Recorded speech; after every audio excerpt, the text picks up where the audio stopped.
26, por aqui já está o deputado federal Danilo Forte, né, que cumpre a agenda em nossa região. Deputado, boa tarde, seja bem-vindo, tudo bem? Obrigado, Clésio, obrigado a todos que fazem a Atitude FM, um abraço especial e muita gratidão, muito carinho a toda a família tapajense e aos amigos que nos escutam em Irauçuba, Tejuçoca, Umirim, Uruburetama. Aliás, quando eu vou no rádio aqui, chega na Calcaia e chega na Forquilha, ali perto de Sobral, né?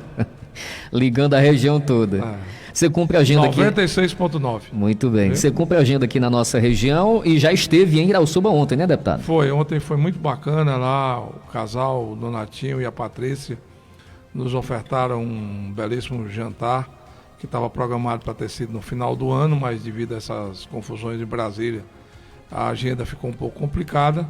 E ontem a gente teve a oportunidade de fazer um evento lá com os vereadores, os secretários municipais, os presidentes de associações, o pessoal do Conselho Administrativo, né? Inclusive uma fala muito importante do Donatinho sobre essa parceria que tem transformado, né, a vida de Irauçuba. É uma cidade que tem crescido, né, e se fortalecido muito na economia, né, e também com vitórias importantes. E alguns feitos que a gente teve uma participação importante, como a questão da adutora lá, e agora no final do ano a gente conseguiu viabilizar quase 22 milhões de reais para fazer todo o saneamento básico da sede do município, tanto ali do lado do Gil Bastos, ali do Cruzeiro, como também do lado do centro da cidade, desde o bairro Nossa Senhora de Fátima, né, pegando ali toda a extensão da área comercial do município de Irauçuba. Vai ser uma obra muito importante, porque saneamento básico é saúde preventiva. E aí até fui provocado lá mais uma vez, não sei se foi o Carlitinho que me provocou, ou se foi o Antônio do Eudo, se eu ia apostar de novo quem ia terminar primeiro o saneamento básico. Se era Itapajé, que nós estamos aqui desde 2011, né, com esses recursos que foram alocados, já quase 14 milhões de reais na época para fazer o saneamento básico da sede do município, que até agora não foi concluído, já tem muita rede pronta aí, mas não foi feita a interligação da rede com a estação de tratamento.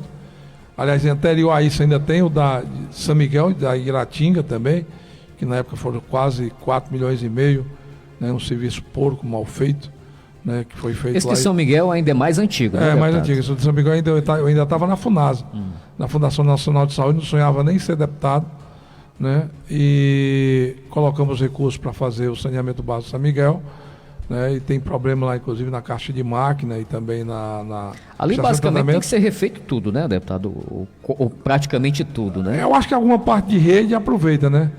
A rede e os pontos de coleta, né, que chamam de PV, eu acho que dá para aproveitar. Agora, eu acho que no que diz respeito tem alguns problemas de topografia, inclusive, porque quando chove, aflora, né? Isso. E algumas ligações foram feitas, e aí cria aí um problema ainda muito maior. Mas eu acredito que o Donatinho faz as coisas bem feitas, né? Faz com competência. E eu até brinquei, só da mesma forma que eu perdi a aposta na Praça da Juventude, eu não quero perder de novo, não, mas pelo visto, né, a gestão é muito eficiente, né, e a Irauçuba está muito feliz com... Lá tem uma fase que já está em andamento, né, e agora vai ser uma sequência desse trabalho. A sede vai ficar 100% saneada. 100% da sede, né, já tem aquela parte do Gil Baixo, que era aquela parte mais baixa que já estava em construção. Lá é tratamento químico, não é lagoa de estação, né, e a outra parte é a parte do centro da cidade. O outro lado ali, desde do bairro ali da Senhora de Fátima, que pega ali por trás da rodoviária, até a entrada ali da Paulo Bastos, todo vai ser refeito agora, né? E espero eu que essa obra seja muito importante para diminuir as incidências de doença de veiculação hídrica. Muito bem. Ô deputado, o senhor vai estar saindo de Irauçuba, passando por Itapajé, daqui a pouquinho indo a Tejuçoca, que está celebrando exatamente hoje, sexta-feira, dia 13 de janeiro, o seu aniversário de emancipação política, né? Já há 35 anos de emancipação política do município de Tejuçoca, que tem hoje, né, atualmente a gestão, o governo do prefeito Britinho, né? Um grande parceiro, um grande amigo, né? O Britinho está fazendo um trabalho extraordinário. E hoje essa grande festa dos 35 anos, como passa rápido, hein? Eu me lembro o Dimas coletando assinatura, ele, o João Mota, né, na época o seu Estevos, né, coletando assinatura para emancipar o município, né?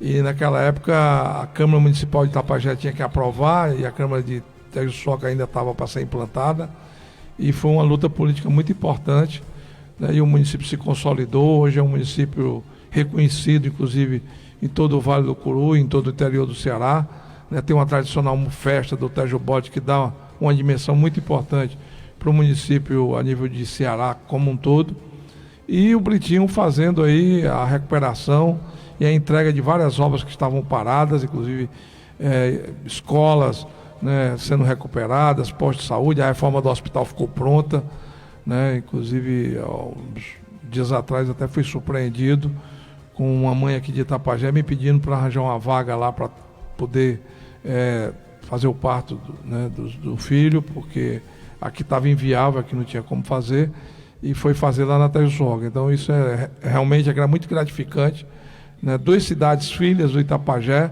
bem administradas, né?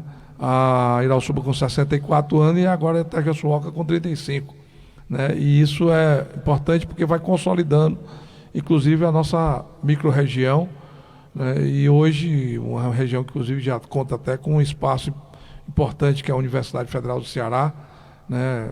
A estrutura bancária, a Caixa Econômica e o Banco do Nordeste, que ajudam muito também na economia dos municípios aqui do entorno.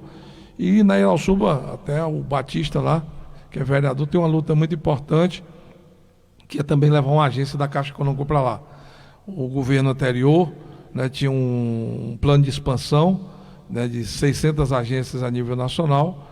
A gente estava trabalhando para 4 municípios receberem agências da Caixa Econômica: Irauçuba, Aracoiaba, Solonópolis, que não tem agência ainda, mas que eu acredito que o novo governo, do presidente Lula, que trabalha muito no social, né, inclusive a Caixa de Itapajé, nós começamos a luta no segundo governo do presidente Lula, né, e a gente possa também alcançar esse êxito, que é a implantação dessa agência da Caixa lá para o município de Irauçuba, né? As pessoas têm reclamado muito, porque aqui já está superlotado. Uma vez eu fui aqui na Caixa, realmente as pessoas fazendo fila ali já no sol, e o sol muito quente, né? Traz muito sofrimento. Continua ainda o mesmo sistema, porque recebe demandas essa região toda. Né? E aí eu acho que já está super, né, dimensionada a demanda, e com a agência de Irauçuba a gente vai conseguir diminuir muito essa pressão sobre a agência de Itapajé. Então, acredito eu que é uma luta importante. A gente já iniciou, tivemos 2 reuniões na Caixa Econômica na gestão do governo passado, e espero agora, com a retomada, espero pacificar um pouco Brasília. Brasília está muito confuso ainda com essa a posse do novo governo, mas acredito eu que depois da eleição da Câmara, dia 2 de fevereiro, as coisas comecem a ter uma normalidade maior e a gente retoma as nossas lutas aqui pelo crescimento da nossa região.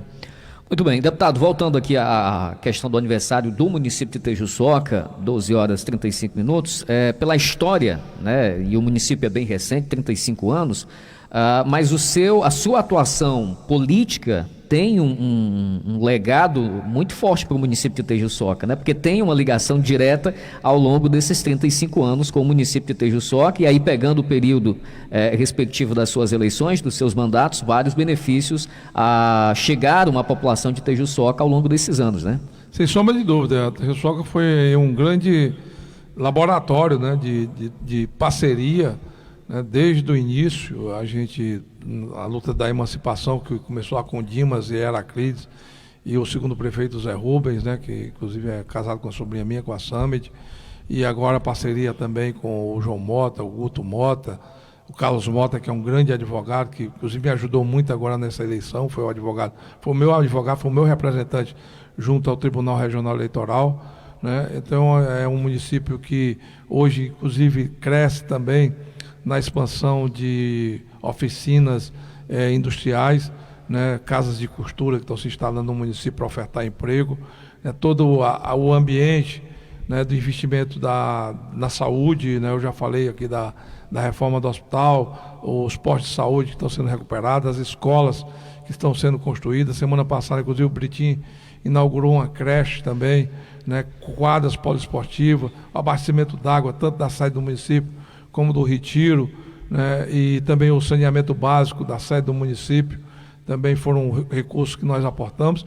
E agora, esse ano, graças a Deus, fechamos o ano aí com mais de 11 milhões de reais também para investimento, principalmente, né, na recuperação das estradas vicinais.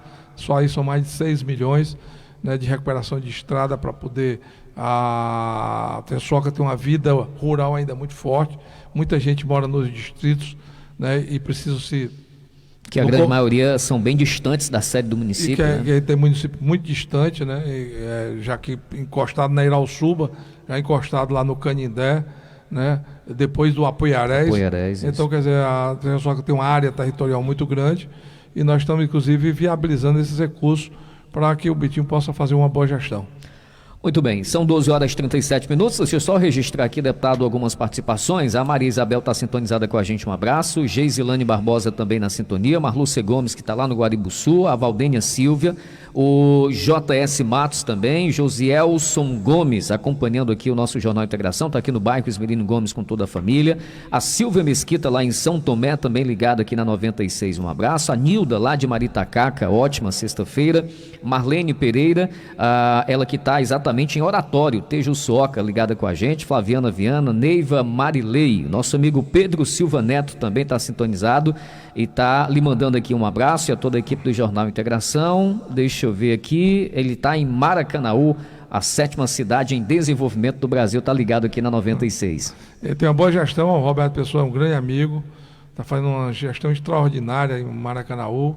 E o Pedro Silva é atuante nas redes sociais. Ele não dá moleza para ninguém, não, né? Um abraço a todos que estão participando, né? Maria Isabel, a todos que estão aí acompanhando. E, mais uma vez, muito obrigado e muita gratidão a todos os amigos e irmãos de Itapajé. Muito bem, e eu tenho aqui a pergunta do nosso amigo Alexandre Viana, que é lá de São Miguel de Baixo. Aproveito e já entro exatamente nesse próximo tema, que é o que você achou, como é que você acompanhou toda essa movimentação, esses ataques acontecidos no último final de semana lá em Brasília. Foi uma situação realmente assim de muita tensão, né, deputado? Primeiro, boas recordações do São Miguel de Baixo. Ia lá tomar um banho de cachoeira quando tinha inverno e tinha o rio descia por ali, quando o açude sangrava, a gente brincava, tempos maravilhosos da minha infância. A minha mãe nasceu no São Miguel de Baixo. Segundo, é lamentável o que aconteceu em Brasília, né? Alexandre, realmente é muito triste um país do tamanho do Brasil, um país com o porte econômico que o Brasil tem. O Brasil hoje é uma das 10 maiores economias do mundo, um país que alimenta 1 bilhão de pessoas pelo mundo afora. Ver cenas lamentáveis como nós vimos no último domingo, né, domingo passado. Inclusive eu fui chamado às pressas para Brasília, fui no domingo mesmo. Na segunda-feira nós fizemos um movimento importante na busca do diálogo e da pacificação, né? Inclusive a Câmara dos Deputados foi uma das primeiras que se pronunciou. Fizemos uma sessão especial, né, em que eu tive a oportunidade, inclusive, de fazer uma fala. A pacificação não é uma via de mão única, a pacificação é uma via de indo e voltando, e a humildade na pacificação tem que ser dos vencedores, né, não dos vencidos. Então quem ganha também tem um papel importante na construção dessa pacificação. O Brasil não pode de jeito nenhum derivar para um enfraquecimento das suas instituições, né, porque isso prejudica a imagem do país a nível internacional, isso diminui os investimentos externos, isso diminui a credibilidade do país a nível internacional, e o Brasil precisa consolidar sua democracia e sua república. Então eu acho que, graças a Deus, essas manifestações da última quarta-feira fracassaram, né, porque agora é hora de juntar os cacos, né, apostar suas esperanças e suas expectativas nos vencedores, que têm a obrigação, né, de tomar medidas que são importantes para diminuir, né, o sofrimento e a angústia de brasileiros que estão excluídos do processo produtivo. Eu tenho discutido muito, Clésio, não sei se eu já comentei com você, uma política de reindustrialização para o Brasil, e eu tenho uma relação de amizade com o ex-governador e hoje vice-presidente Geraldo Alckmin, né? Na campanha de 2018 eu votei nele, todo mundo sabe disso, fiz campanha para ele aqui no Ceará, e nós estamos discutindo um programa de reindustrialização para o Brasil, tendo como insumo principal a energia limpa, a energia barata, que é a energia do sol e do vento. O Brasil hoje produz a energia mais barata do mundo na geração, que é a energia do sol e do vento, e entrega para os consumidores e para a indústria a energia mais cara do mundo, devido ao acúmulo de taxas e impostos que vem se somando à conta da energia. E nós precisamos fazer uma racionalização dessa conta para que a gente possa ter mais geração de emprego. E a porta da entrada da reindustrialização no Brasil é o Nordeste. Nós temos uma capacidade de manufatura muito boa, está aqui o exemplo das indústrias de calçado aqui da região, o exemplo das indústrias de confecção, que estão se instalando inclusive lá em Tejuçuoca, e a atração que há nessa região por indústrias em que a mão de obra é importante, porque a qualidade nossa de mão de obra é muito grande. Isso já vem desde o tempo do bordado aqui no Itapajé, que é uma tradição quase que secular aqui na nossa cidade. E, por outro lado, também, nessa atração de investimentos, a gente precisa de segurança política e segurança jurídica. E na balbúrdia, na profanação da titulação do poder, no enfraquecimento das instituições, no desrespeito às instituições, tudo isso leva em conta. Então, eu acho que o Brasil precisa virar essa página, O projeto de reindustrialização está sendo elaborado, acredito eu que mais tardar até início de março, nós estejamos, inclusive, apresentando ao Brasil um novo projeto de reindustrialização com o fortalecimento das fontes das energias renováveis, da energia limpa, e ao mesmo tempo a gente pode ter no Nordeste um ancoradouro, um nascedouro dessa nova política industrial do Brasil, que com isso você diminui os desequilíbrios regionais do Brasil e dá uma oportunidade para milhões de nordestinos que muitas vezes querem ter um trabalho, querem ter um emprego e não conseguem ter o reconhecimento com dignidade da sua atividade produtiva. Então eu acho que o Brasil precisa agora acalmar, pacificar. Como eu já disse, isso tem que desarmar os ânimos, não adianta o xingamento, não adianta a ofensa descabida. Temos que discutir os projetos para o Brasil. Então nós já temos que iniciar agora em fevereiro, inclusive foi essa discussão que a gente fez com o presidente da Câmara, com o Arthur Lira, agora no início dessa semana, que eu estava em Brasília, exatamente para que a gente possa já ter uma agenda focada de como a gente pode baratear o preço da energia, como a gente pode manter a vitória que nós tivemos da redução dos impostos, que foi um projeto, inclusive, de minha autoria, como a gente pode ter um equilíbrio fiscal no país, garantindo as vitórias que o povo teve com relação ao controle da inflação, que na questão dos alimentos tem subido muito o preço dos alimentos, porque o mundo todo está vindo comprar alimento no Brasil, então a gente tem que produzir, mas tem que guardar também uma boa parte disso a preços razoáveis para os nossos irmãos brasileiros que também precisam de uma alimentação digna. E, por outro lado, também tem uma agenda de compreensão, de debate, de diálogo. A política é de confronto de ideias, não de confronto de violência pessoal. A política é de confronto de projetos políticos. Mas não... Inclusive, o deputado, só lhe interrompendo aqui, mas dentro desse contexto, queria ouvir aqui a sua opinião, a atuação das duas principais lideranças aí, o presidente eleito, Luiz Inácio Lula da Silva, e o ex-presidente Jair Messias Bolsonaro. Eles têm contribuído para que essa situação possa ser pacificada e o país possa andar, ou a atuação deles, ou até mesmo omissão em alguns momentos, de fato incentiva que a gente continue mantendo esse clima, de certa forma, um tanto quanto acirrado? Eu acho que tem que desarmar os espíritos, acho que tanto o Bolsonaro, pela própria personalidade dele, esticou muita corda, e isso criou, um ambiente de violência, com relação ao entusiasmo com que ele lidava com o seu entorno, e muitas vezes o entorno tem uma frase que diz que quer ser mais real do que o rei, então quer prestar mais serviço. Às vezes, né, o cara pega a corda e fica mais valente do que os outros, né? Então isso é copa menino, né? Eu estava até brincando com o Estênio hoje, no nosso tempo de menino aqui no arco ali aqui embaixo da Monsenhor Barreto aqui, que a gente brincava e de vez em quando tinha ali um jogo de futebol que terminava aí meio desarrumado. E graças a Deus eu tinha a proteção do Noezão. O Noezão era meu protetor, era o nosso zagueiro. Ruim que só a peste, mas ele estava ali do meu lado. Na hora de apanhar, eu corria para perto do Noé. Então, quer dizer, não pode ficar isso. Não é uma coisa infantil. É um país, né? E tanto o presidente Lula também não pode assumir com a espada do revanchismo puxado o tempo todo, né? Eu acho que tem que, agora, lógico que quem quebrou, né, o patrimônio público, quem profanou imagens sacras, quem destruiu, né, ou dilapidou patrimônio histórico, né, inclusive que representam o Brasil, tem que responder pelos seus atos, inclusive indenizando, né, inclusive pagando a conta do prejuízo que está dando para todos nós, porque quando quebra um vidro lá no Palácio do Planalto ou da Câmara dos Deputados, é o nosso imposto que está pagando a conta, o meu, o seu e de quem está escutando.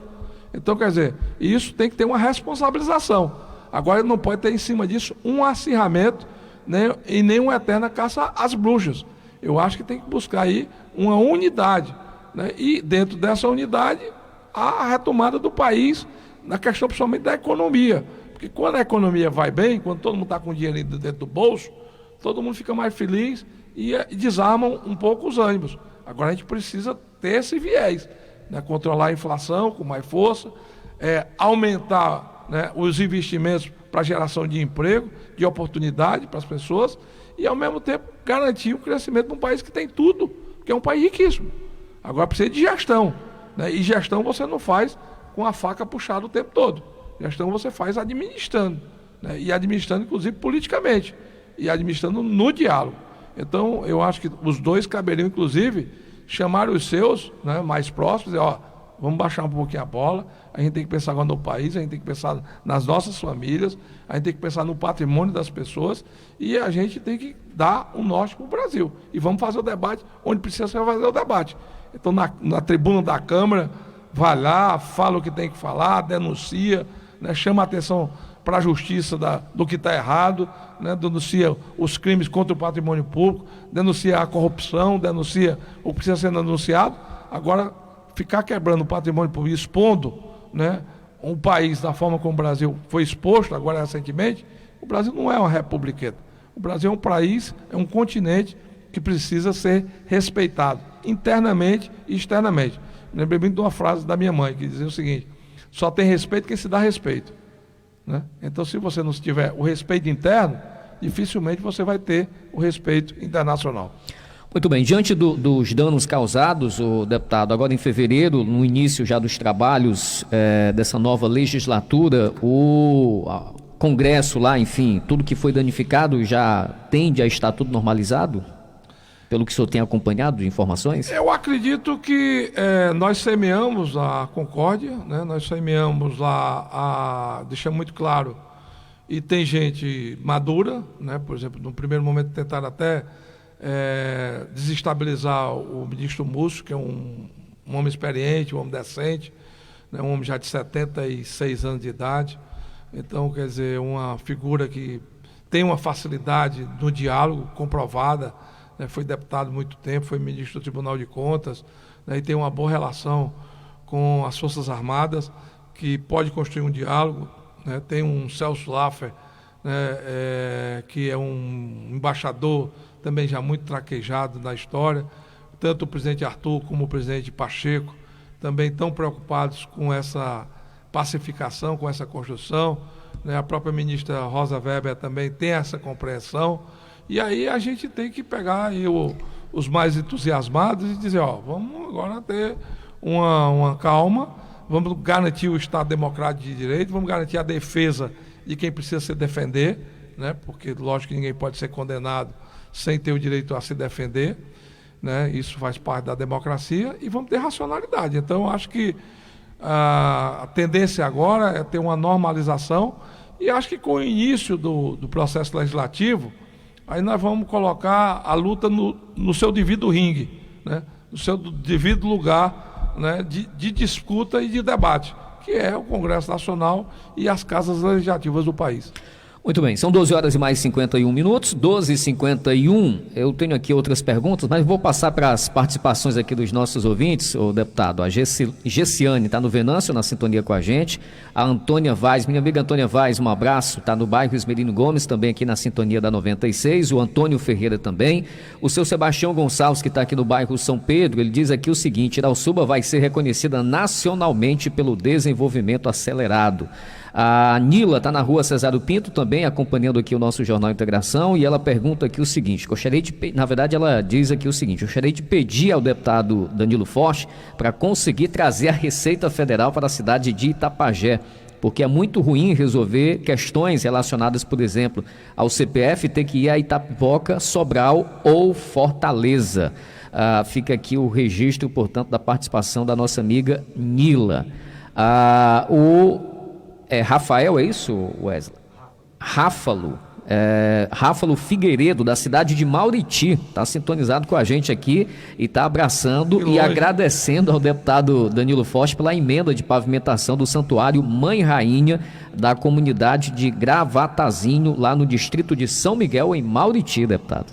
É uma festa religiosa muito importante, muito bonita, lá em Mauriti. E o acesso era muito ruim, né? O acesso ainda de terra batida, e é uma região que tem um solo muito fértil, muito bom para a agricultura, mas muito difícil para o transporte durante o período invernoso. E a gente viabilizou lá em torno de R$1.100.000 para fazer a pavimentação, né? Intertravado lá, vai ficar muito bonito dessa área lá da Mãe Rainha, que é uma festa religiosa importante lá de Mauriti. E é longe daqui lá, hein? Pô, a atitude está indo longe, hein? Já é na esquina com o Pernambuco. Vixe, Mauriti. Nila, deixa eu só falar aqui para Nila. Seguinte, a Receita Federal, ela, com o advento da tecnologia da informação da TI e com a concentração do desenvolvimento econômico, né, Itapajé perdeu muito. Itapajé, quando tinha fábrica de algodão, era uma cidade polo rica no estado do Ceará. Itapajé chegou a ser a 8ª cidade do estado do Ceará em arrecadação de tributos, de impostos, né? A 8ª, de 184. Na época devia ser 150 municípios, 140, mas Itapajé estava lá em 8º lugar. Hoje o Itapajé, inclusive, está perdendo receita, né? E com esse censo que foi feito aí, vai perder também transferências de recursos de fundo de participação do município, que vai trazer mais problema para a cidade. Está na linha inversa de Irauçuba, como colocou o Sebastião. Irauçuba está no crescente, economicamente também, porque está atraindo indústria, porque está se desenvolvendo, porque tem uma gestão muito comprometida com o município, né, liderada pelo Donatinho e pela Patrícia, e que tem demonstrado aí, né, um vigor, né, muito importante para o crescimento econômico. E para a volta da Receita, né, eu me lembro até do Edmar Urano, olha como eu estou ficando velho, que era o chefe da Receita Federal aqui por muito tempo aqui em Itapajé. Os mais antigos vão se lembrar dele, né, um senhor bonito, né, elegante, me lembro demais, muito amigo do meu pai. Era ele que fazia a declaração de imposto de renda do papai, né? Você vê como as coisas eram diferentes daquela época, né? Era muito amigo do papai, ele que fazia a declaração de imposto de renda do papai. E hoje as coisas mudaram muito, então eu acho que para a gente ter essa retomada, né, essa conquista, eu acho que a gente tem que ter números e parâmetros de crescimento econômico. Eu não sei se a nossa região reúne. Por exemplo, quando eu fui trazer a Caixa Econômica e o Banco do Nordeste, nós fizemos um estudo macroeconômico de Itapajé, Umirim, Tejuçuoca, Irauçuba, que eram os 4 municípios do entorno que iam ser atendidos pela Caixa Econômica e pelo Banco do Nordeste. E dentro desses parâmetros, de quanto tinha de meio circulante, de quanto tinha de emprego com carteira assinada, de quantas empresas tinham instalado nessa microrregião, é que foi baseado para poder, inclusive, justificar tecnicamente a implantação da Caixa Econômica e do Banco do Nordeste. Inclusive, já estamos fazendo esse levantamento já foi feita agora no final do ano passado, o Nonatim já muito rápido nas coisas, já inclusive encaminhou junto à Caixa Econômica, porque a gente está nessa luta para trazer uma agência da Caixa Econômica para Irauçuba.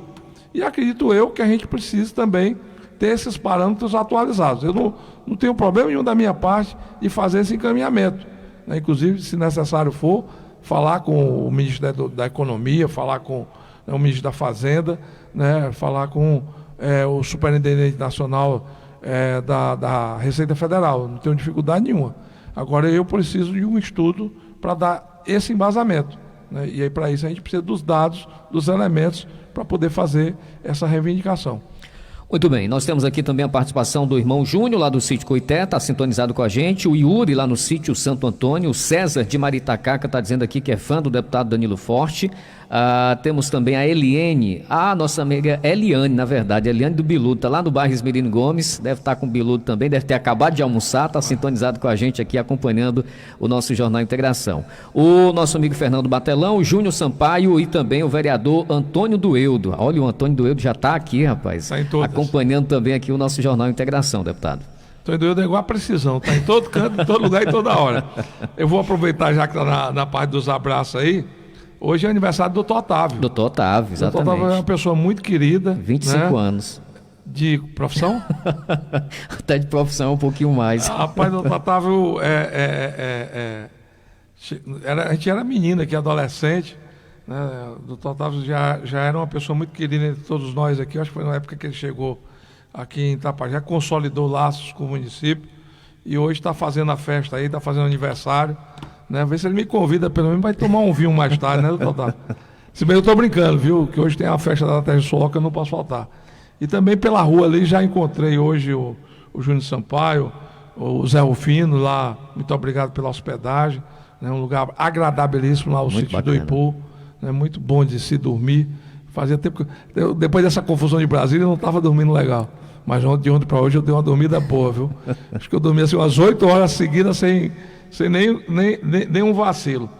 Agradecer também ao doutor Bastos, que sempre nos trata com tanto carinho aqui, né? Nosso líder maior da Atitude FM, né? Bilu, estou com saudade de você, faz tempo que eu não o vejo. Júnior Sampaio está doido para ser candidato a vereador. A turma está danada. Muito bem.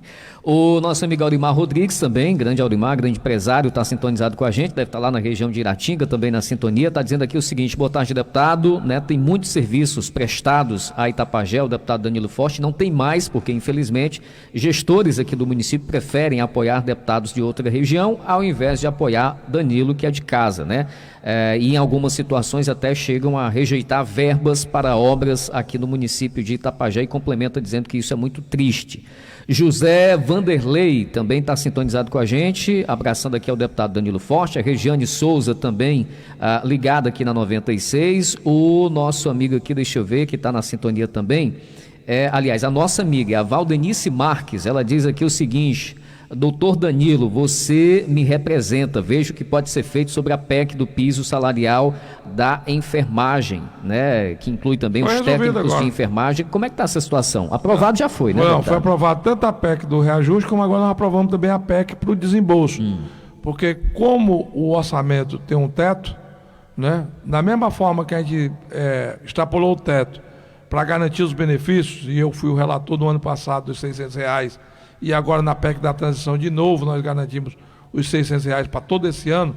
Eu tinha até feito um projeto meu, de minha autoria, para garantir os R$600 de janeiro a dezembro de 2023, com base no aumento da arrecadação dos royalties do petróleo, né? Mas aí o novo governo resolveu fazer a PEC da transição.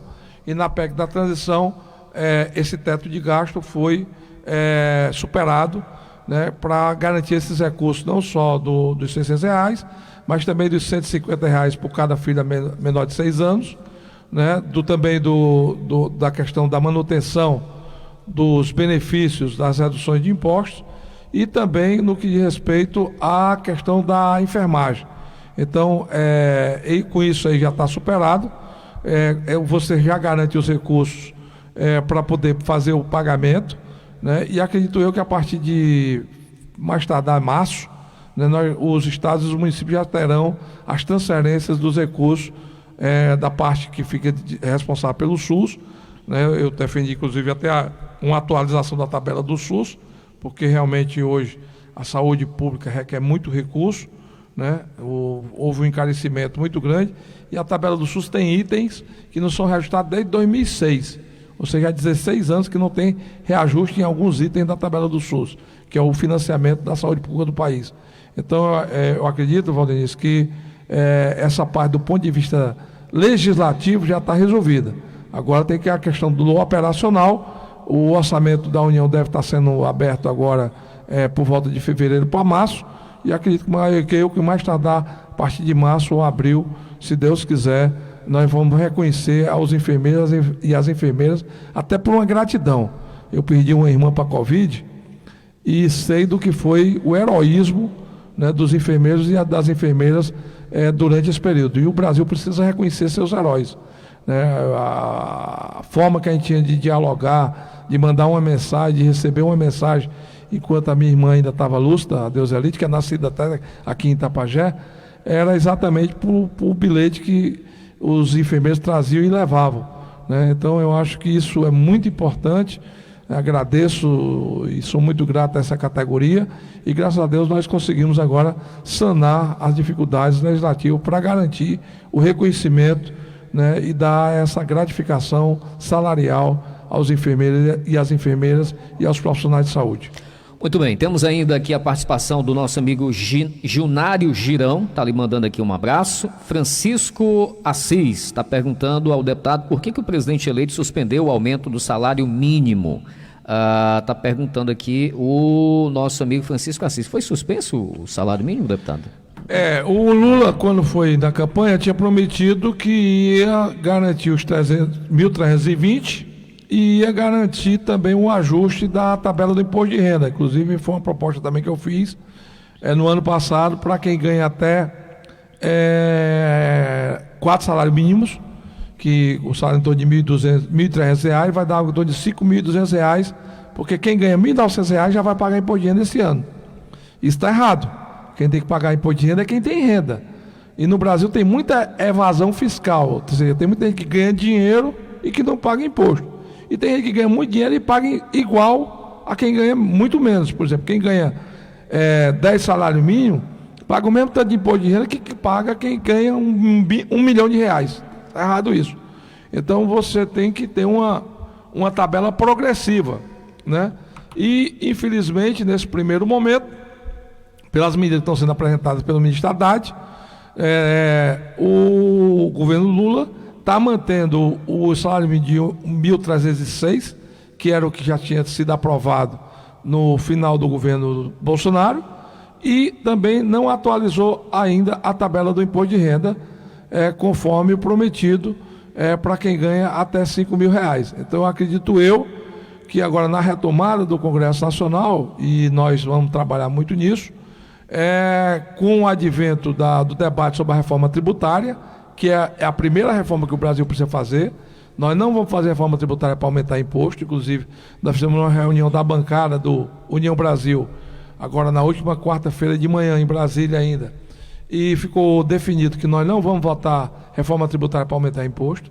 Nós vamos votar reforma tributária para simplificar, né, esse emaranhado de impostos que tem no Brasil, que inclusive inibe a atividade econômica, e vamos fazer uma reforma no que diz respeito a essas exigências, né, que estão tributando quem ganha pouco e muitas vezes estão tributando quem quer produzir, né? O Brasil tem que tributar quem tem o ganho em cima dos investimentos financeiros, que tem ganho em cima do patrimônio, né, e deixar a economia fluir numa velocidade maior.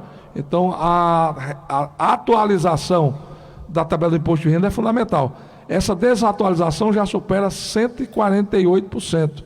Ou seja, se ela tivesse sido atualizada em tempo real, hoje só estaria pagando imposto no Brasil quem ganha acima de R$ 4.600.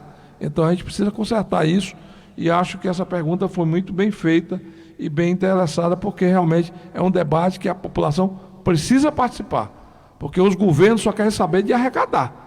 A minha luta para baixar o imposto da gasolina, da energia, é uma luta hércule, né? Enfrentei até o Supremo Tribunal Federal, agora no último semestre, e está aí de novo os governadores pressionando, né? O governo federal, o governo do presidente Lula, já estendeu e já reconheceu a isenção dos tributos federais para o gás de cozinha, para o gás veicular, o GNV, e para o óleo diesel até dezembro.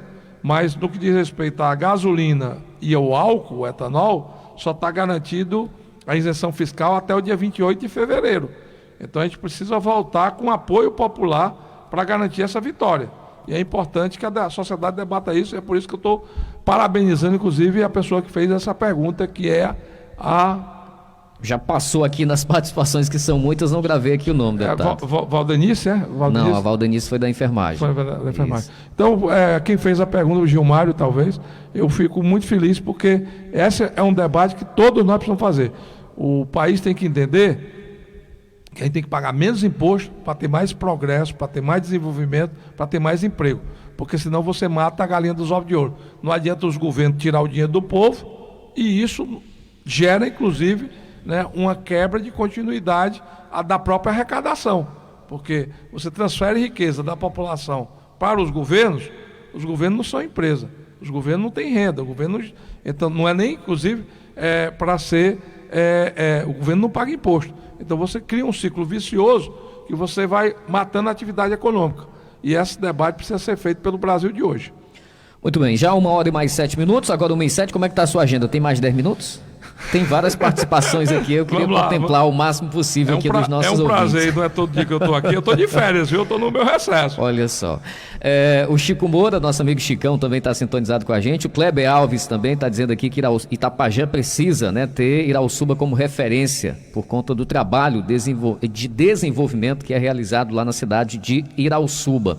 E cultural também, né? O Kleber é na companhia de dança. Companhia de dança, exatamente. Inclusive, parabenizar. É uma personalidade do nosso município que precisa ser mais valorizada e mais reconhecida, porque o trabalho que ele faz, inclusive já até no Teatro Municipal do Rio de Janeiro, ele já levou o nome de Itapajé, e também já participou de alguns eventos em São Paulo. Então isso é muito importante para o nosso município, e é por isso que eu luto tanto para que a Universidade Federal do Ceará faça logo esse nosso teatro, né? Inclusive já estamos conversando aí com essa nova direção que vai assumir a universidade, para priorizar. A abertura dos cursos foi importante, o início e a inauguração do campus foi importante, mas a gente precisa entregar logo esse teatro inclusive já tem emenda para esse ano, para a gente concluir esse teatro da Universidade Federal do Ceará, porque vai ser um palco muito importante para a geração, né, e disseminação e propagação da cultura da nossa região. Muito bem, professor Paulo Henrique lá de Iratinga também está lhe mandando aqui um abraço, o nosso amigo Anastácio Oliveira também está lhe mandando um abraço aqui, parabenizando pelo trabalho, indagando novamente com relação à praça lá de Santa Cruz, nós inclusive recentemente até já tocamos aqui nesse assunto. O engenheiro Edgar Martins também está sintonizado com a gente, está lhe mandando aqui um abraço e está dizendo que Itapajé precisa tirar o pé do freio, né, para que consiga de fato se desenvolver. Como é que tira esse pé do freio, muda do freio para o acelerador, deputado?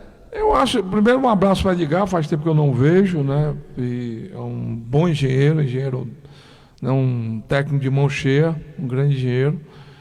Um abraço para o PH, me ajudou muito lá na Iratinga, no São Miguel, e também é candidato a vereador aí, já está na luta aí para se eleger. Política, né? Política. É essencialmente política. Eu acho que a construção da credibilidade da gestão é fundamental. E o cuidado com a gestão, né? Eu fiquei muito preocupado agora, de ontem para hoje. Várias pessoas me procuraram, inclusive fui fazer até uma visita a Luiz do Boi, e o Luiz estava me contando do transtorno do pessoal lá do Galpão. Galpão, isso. Pela primeira vez, o pessoal lá do Galpão ficou sem energia, né? A parte da energia pública foi cortada. Só que a estrutura ali já é um caos total, né? Inclusive merece uma reforma, né? Acho que ele merece uma adequação, fazer ali tipo um boulevard, um negócio bacana, uma praça de alimentação, né, bem arquitetada, bem bonita. Mas eu tentei, né? Com a nova gestão, eu apostei na nova gestão, peço desculpa à família itapajéense, eu pensei que a gente ia fazer uma mudança e que a mudança seria significativa, inclusive, para acolher ideias e parcerias. Mas fui alijado do processo, né? Eu fui jogado fora do projeto político da atual prefeita de Itapajé. Ela simplesmente me ignorou na composição e na gestão, né? Então, onde eu tenho parceria, está aí Irauçuba, está aí Itajuçuoca, né? Está aí Miraíma, o Edinardo é um bom parceiro. Está aí Mauriti. Está aí Mauriti lá de longe, está aí, né, a parceria que a gente fez com o João Barroso, que fez obras estruturantes importantes no município de Itapoca, que são exemplos. Então eu gosto de contribuir e sempre tive o meu gabinete de portas abertas, e todas as vezes, inclusive, que a prefeita foi a Brasília e foi ao meu gabinete, ela foi muito bem atendida, né? E sempre que a gente tem condição de ajudar, a gente ajuda. Agora é um projeto que, do ponto de vista político, se exauriu, né? Faliu, né? Tá aí o vexame de órgãos públicos, iluminação pública, que inclusive se paga caro, né? Porque lá no galpão a iluminação pública está aí sendo cortada por falta de pagamento.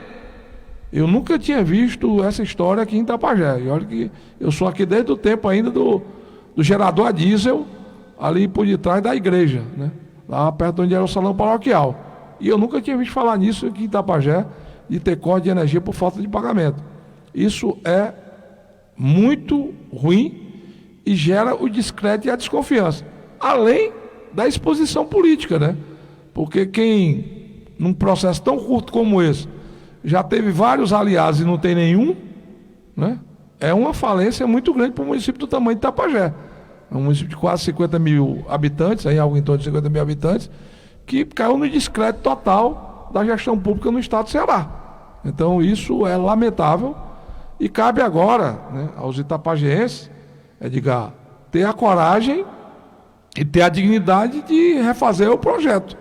Nós temos que nos juntar todo mundo, ver quem tem seriedade e capacidade de gestão para poder apresentar para a sociedade, né, uma alternativa. O bom da democracia é isso. Não está bom, troca, né? E vamos trocar de novo. Então eu acho que esse é o momento, né, de quem ama o Itapajé, de quem quer bem o Itapajé, ter a humildade de conversar, né, dialogar, né? Tem muita gente competente, tem muita gente séria, tem muita gente experiente que já demonstrou isso, tanto na vida pública como também nas atividades privadas, né? E que a gente possa oferecer ao município uma gestão de qualidade, porque o que Itapajé precisa agora é de uma gestão de qualidade para ter credibilidade, tanto ao governo do estado como ao governo federal, e com isso trazer recursos, trazer investimento e concluir as obras, porque tem muita obra aí, né? Inclusive, emenda minha aqui tem em todas as áreas, né? Desde a Praça da Juventude, esgotamento sanitário, Praça da Santa Cruz, saneamento básico, saneamento da Iratinga, a passagem molhada do Iguabiruçu, Guaribuçu, né? Quer dizer, tem muita coisa que está aí, que está... Uma vez eu contei no início da gestão, tinha 11 emendas minhas paradas aqui no município de Itapajé, projetos meus, que não andavam, né?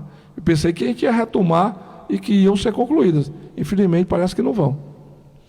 Bom, 1h mais 14 agora 1h14, o Paulo Marcelo está no Trairi, na sintonia com a gente, um abraço, está lhe mandando também um abraço, deputado. A Cláudia Santos está em Caiçara 2, lá no município de Itejuçuoca. Francisco Araújo está em Guarulhos, nos acompanhando aqui Guarulhos, São Paulo? Isso, São Paulo, aqui na nossa página no Facebook, mas aqui é pela internet, né? Não som do rádio, não.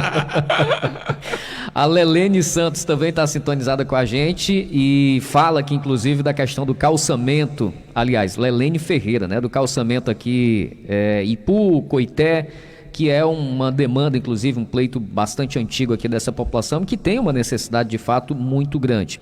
O Eduardo Borges aqui diz aqui o seguinte, deputado: você já conquistou tantas coisas aqui para Itapajé, Caixa Econômica, Banco do Nordeste, UFC e outros mais.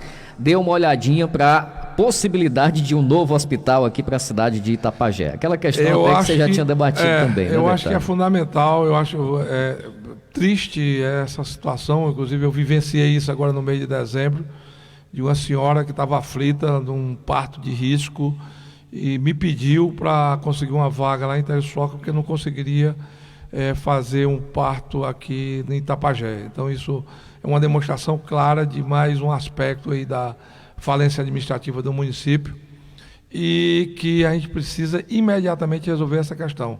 Eu estou disposto a contribuir, né? Foi feita uma aposta errada lá no Ibiapina, lá no Hilda, né? Hilda Ibiapina Bastos. Hilda Ibiapina Bastos, porque aquele prédio não tem condições de receber um hospital, né? O projeto físico era um projeto ultrapassado e foi condenado, inclusive, pela Secretaria de Saúde do Estado do Ceará.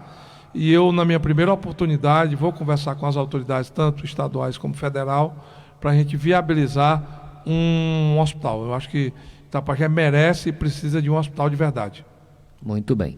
Bom, deputado, 1h16, sem muitas perguntas, mas o tempo já vai passando aqui. Eu queria lhe agradecer pela visita, mais uma vez, esse bate-papo com os amigos que acompanham aqui a Atitude FM. Deixo o senhor à vontade para algo mais que você queira acrescentar nesse momento. É sempre bom, né, contar com a sua participação e ter essa interação aqui com o público, respondendo aqui as indagações. Eu que lhe agradeço, Clésio, a você, né, ao Wesley. Eu até brinco com ele, o menino da voz bonita. Se eu tivesse uma voz bonita dessa aí, eu ia ser senador da República. Olha só. Agradecer a toda a família itapajense, o carinho. Eu andei na rua hoje, as pessoas param no meio da rua para falar comigo, né, as mães, as crianças. E é a minha casa, né? É muito bom a gente ter a condição de voltar para a sua terra, né, e ser tão bem recebido, tão bem tratado como eu sou aqui em Itapajé. Então, a todos vocês, o meu abraço afetuoso, a minha gratidão eterna, né, o meu reconhecimento, a minha história e, ao mesmo tempo, a minha disposição de lutar, né, de enfrentar as dificuldades. Eu sei que o jogo é muito pesado, né, a disputa da política é muito grande. Eu sei da minha obrigação, inclusive eu disse isso ontem na Irauçuba. Em 160 anos de história do Itapajé, a primeira vez que o Itapajé teve um deputado federal, tive a sorte de ser eu. E eu sei da minha responsabilidade e do meu compromisso. E é por isso que eu sempre estou aqui e agradeço a Rádio Atitude, que sempre abre as portas para que a gente possa fazer a prestação de conta do que nós estamos fazendo no debate saudável, né? Muitas vezes há algumas incompreensões, algumas vezes a gente também faz autocrítica, né, por alguns erros cometidos, mas a gente está sempre com muita humildade, né, numa expectativa de que a gente possa transformar a vida das pessoas. E, repetindo o que eu falei lá na casa do Nonati ontem, quando a política é a boa política, quando a política é feita com seriedade, ela faz a transformação que ela está fazendo num município como Irauçuba está fazendo. E eu espero que um dia, e eu sonho que um dia, nós sejamos também de fazer essa transformação aqui em Itapajé. Esse é meu voto de confiança na população itapajense e aproveitar, né, para desejar a todos um feliz 2023. É um ano que nós vamos ter aí alguns testes importantes para a sociedade brasileira, mas que a gente consiga sair desse ano mais fortalecido, né, com uma sociedade mais harmônica e com desenvolvimento e oportunidade para as pessoas que tanto desejam trabalhar, né, que tanto desejam produzir, que tanto desejam e esperam do setor público apenas um tratamento digno, né? Nós que pagamos impostos, que pagamos, inclusive, é inadmissível pagar uma taxa de iluminação pública e não tem iluminação pública. E está lá na conta, o Luiz de Boa me mostrou hoje. Está lá na conta, lá, que lá o frigorífico dele paga e todos pagam lá por essa iluminação e não tem acesso à iluminação pública. Isso é lamentável. Então a gente precisa virar essa página. E essa cobrança e essa postura tem que ser nossa. Então, desejar a todos um feliz 2023, de muito amor, de muito carinho e de muita gratidão da minha parte. E, ao mesmo tempo, vamos juntos aí nessa caminhada, porque nós temos tudo em um país rico como o Brasil, né, um país que sozinho tem condições de alimentar o mundo inteiro. A gente tem condições de ter muito mais uma prestação de um serviço público muito melhor. Um abraço a todos e obrigado a você, Clésio.